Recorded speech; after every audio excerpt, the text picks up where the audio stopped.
सदा सस्वरूपं चिदानन्दकन्दं जगत्सम्भवस्थानसंहारहेतुं स्वभक्तेच्छया मानुषं दर्शयन्तं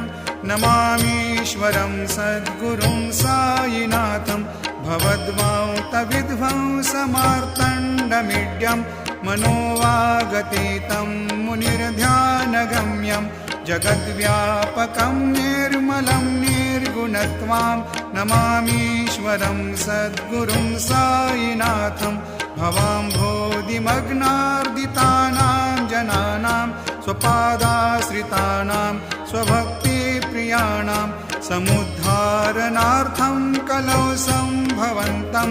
नमामीश्वरं सद्गुरुं सायिनाथं